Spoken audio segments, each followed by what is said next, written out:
व्रत का जो नियम है वो एक ही नियम है जो शिव महापुराण के अंतर्गत है। सुबह पूजा की थाली लगाई है। 5 व्रतों का विधान है, छठा व्रत का विधान नहीं है। कितने व्रत? 5। सुबह पूजन की थाली लगाई है। पूजा की थाली, अभिषेक का सामान सब लेकर आप मंदिर में जाइए। शिव मंदिर में जाकर बाबा का जल अभिषेक पूजन करिए जिस हिसाब से आप करते आए हो। पूजन की थाली में सामान उतना रखना जो शाम को भी आपके साथ चला जाए, अलग से नहीं रखना पड़े।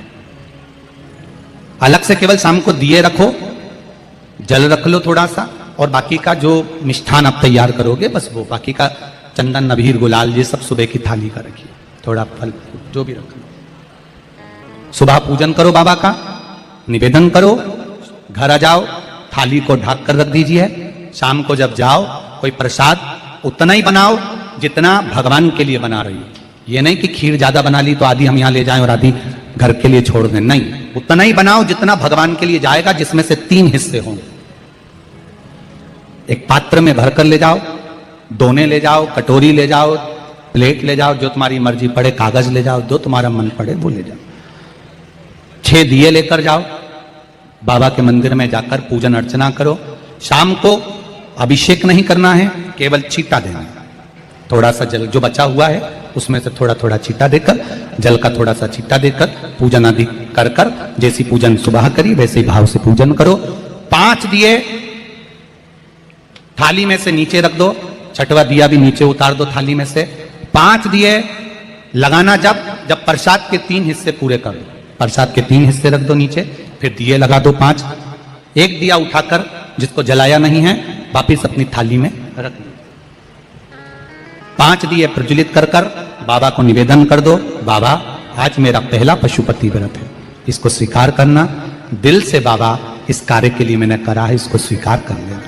बहुत सुना बाबा पशुपति व्रत में कर रही हूं, मैं भी पूर्व में ना जाने कितनी योनियां ली होंगी, कौन सा मैंने बेकार कर्म करा होगा जो आज मुझे दुख भोगना पड़ रहा है। इस दुख को आप मिटा सकते हो क्योंकि आपका नाम पशुपति नाथ है। आप इसको मिटाइए, विनय करो, बाबा से विनती करो।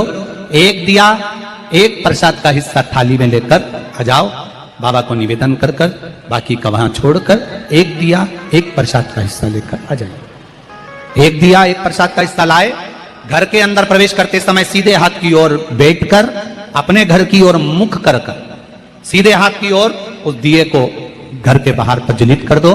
भगवान से विनती करो, भोलेनाथ आप मेरे घर में प्रवेश कर कर मेरा कार्य सिद्ध करें। बाबा को निवेदन कर कर अंदर जाइए।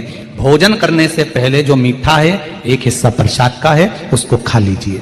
उस हिस्से में से किसी को नहीं देना, चाहे घर में बच्चे हों चाहे बड़े हों, उस प्रसाद का हिस्सा केवल तुमको खाना। पहले प्रसाद खाइए, उसके बाद में फिर भोजन करिए। एक समय फलाहार कर सकते हो, दूसरे समय भोजन कर सकते हो। इसमें जरूरी नहीं कि आपको मीठा ही खाना है। शाम का जो प्रसाद बनेगा वो मीठे का ही भोग लगेगा। सुबेरे आप आराम से नमकीन का भी फलाहार कर सकते हो, मीठे का भी फलाहार कर सकते हो। फलाहार के लिए कोई मना नहीं है, फलाहार आप कैसा भी कर सकते हो। पर भोजन जब करोगे, अन्न जब खाओगे, जब पहले भगवान का प्रसाद खा लो। 4 पशुपति व्रत पूर्ण हो, बीच में अगर कहीं रजस्वला धर्म आ गया, आपको पूजन नहीं करना है, घर में कोई सूतक सावड़ आ गया, या कोई व्रत फंस गया, एकादशी आ गई, या कोई व्रत आ गया, तीज आ गई, चतुर्थी आ गई, जिसका आप व्रत करते हुए आए हो, तो पशुपति व्रत उस दिन मत करो, फिर अगले सोमवार कर लेना। 3 हो गए, एक रह गया बीच का, उसको अगले में करो, वो चौथे में गिनती में आ जाए। 5वां छूट गया, कोई बात नहीं, 1 महीने बाद तो होगा, 8 दिन बाद तो होगा, 15 दिन बाद तो होगा, फिर उसको गिन लो, 5वां हो जाए। महाराज ऐसे 5वां व्रत जब आए, 5वें व्रत के दिन शाम को जब पूजन करने जाओ, एक श्रीफल, कुछ रुपए, 11 रुपए आदि जो भी है, नारियल पर रखकर बाबा को विनय कर कर, बाबा आज मेरा पशुपति व्रत पूर्ण हो रहा है, आपकी कृपा हो, मेरी झोली भरना बाबा, विनती करो।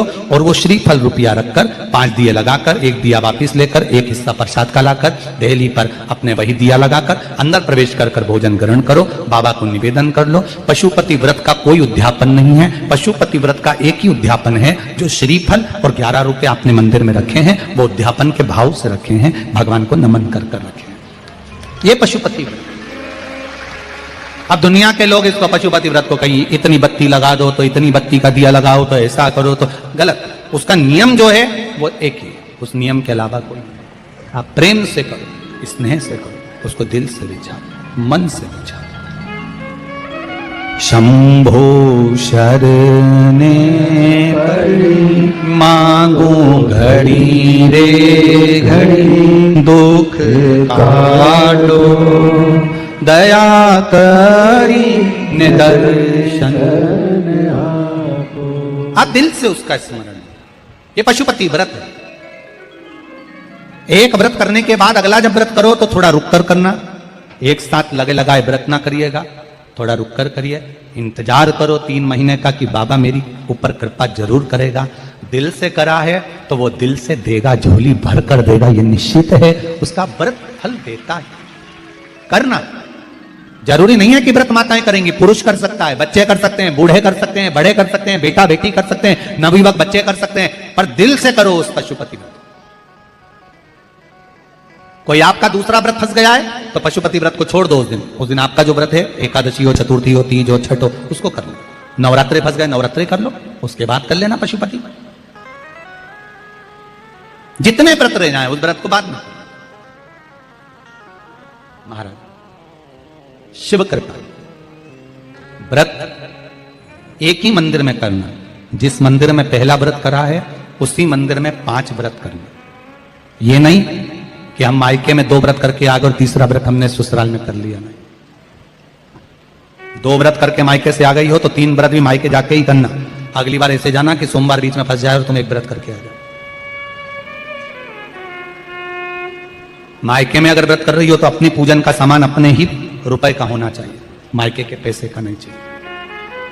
कुंवारी होती और तुम मायके के सामान से पूजन करती, अगर कुंवारी होती तो तुम्हारा वो पूजन लगता, पर विवाह होने के बाद, गोत्र बदलने के बाद आप अपना पूजन का धन अपना खर्च करें। हम तो यहां तक कहते हैं मंदिर में भी अगर लोटा भरा हुआ रखा है, मंदिर में बाल्टी भरी रखी है, आप पहले अपना कुछ रुपया दान पेटी में डालकर फिर आप उस लोटे का प्रयोग करें।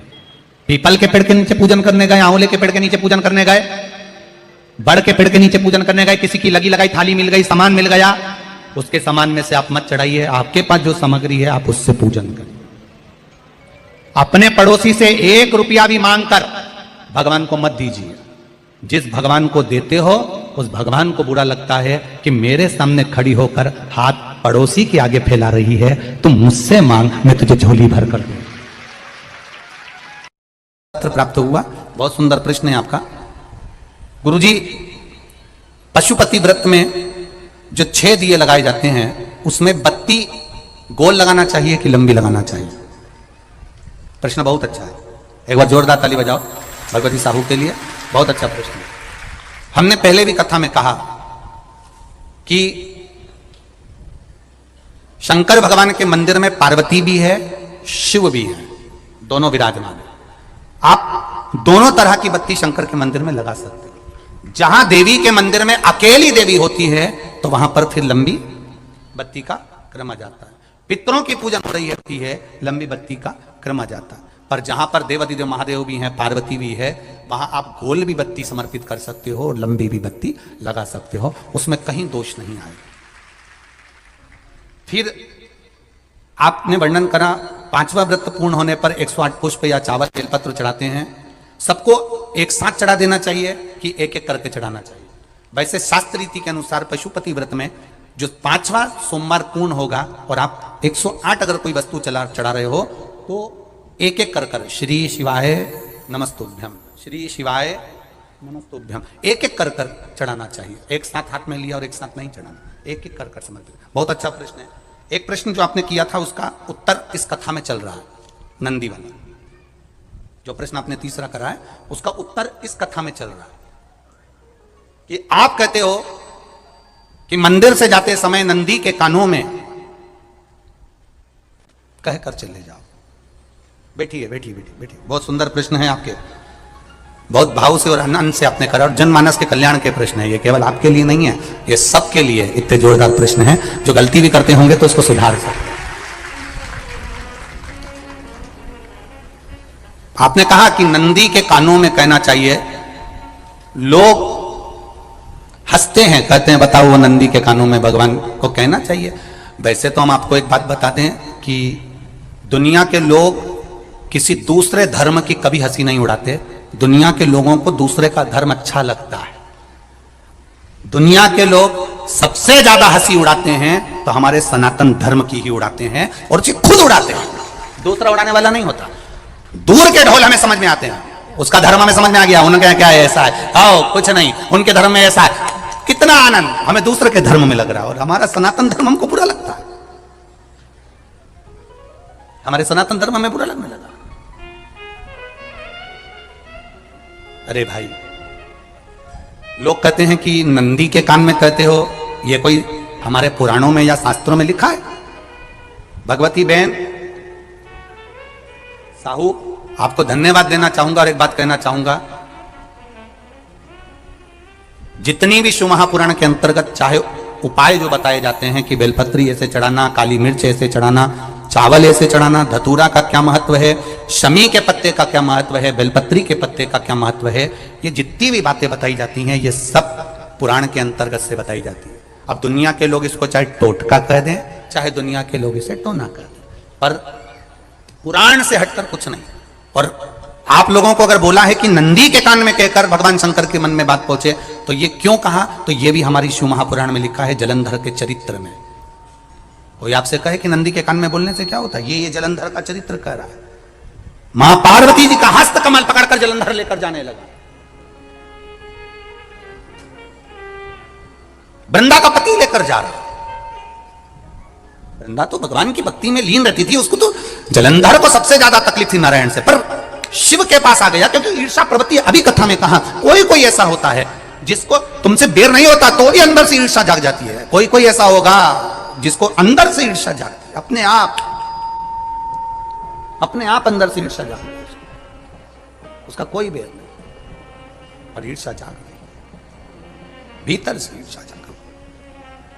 ना आप उससे मिले हो, ना कभी वो आप उसके सामने बैठे हो।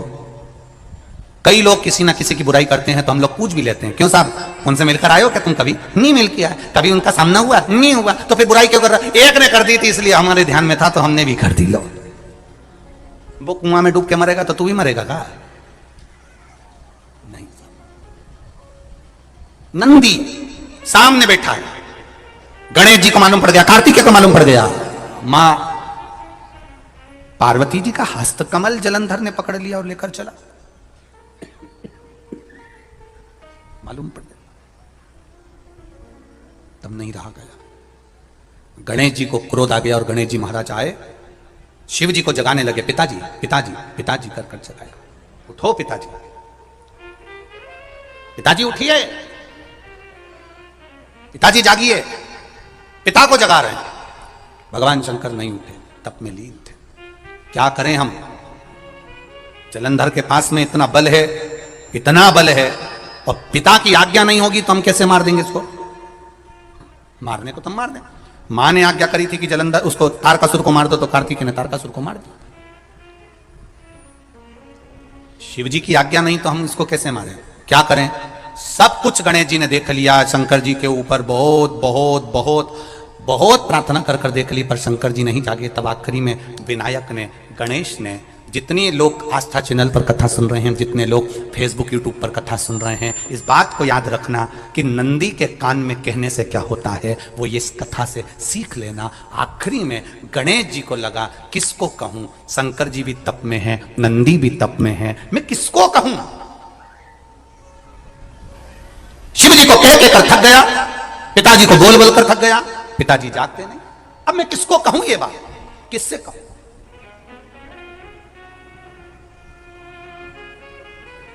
विनायक गए सीधे अब नंदी के पास में। नंदी भी तप में लीन थे, शंकर जी की ओर मुख था, शंकर जी की ओर मुख था।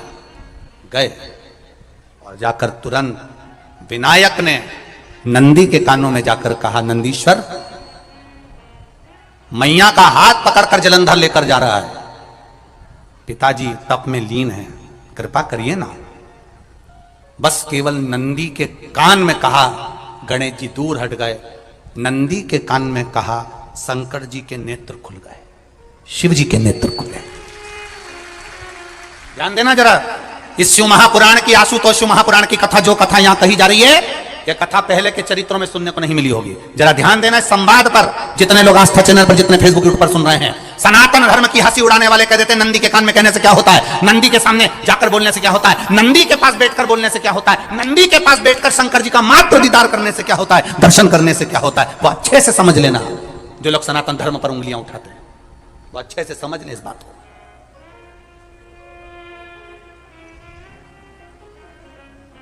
क्या होता है, नंदी तप में लीन, शिवजी तप में लीन, शिव नहीं उठ रहे, विनायक ने नंदी के कानों में जाकर कर दिया, नंदी के कान में जाकर कहा, नंदी के नेत्र नहीं खुले, नेत्र किसके खुले, जम के बोलो, महादेव के खुले, शिव जी के खुले। ये मन का तार, नंदी शंकर की आराधना कर रहे थे, शिव अपनी भक्ति में डूबे थे। यहां कहा, यहां पहुंचा, जो दिल में था उस तक बात पहुंच गई। नंदी के दिल में शिव थे, तुम कहे, नंदी ने शंकर तक बात पहुंचा दी। वो सूत्र जो बंधा था दिल से दिल तक का, वो पहुंच गया। वो सूत्र जो दिल से दिल तक बंधा हुआ था, मन से बंधा हुआ था, खबर वहां तक पहुंच गई, खबर पहुंच गई।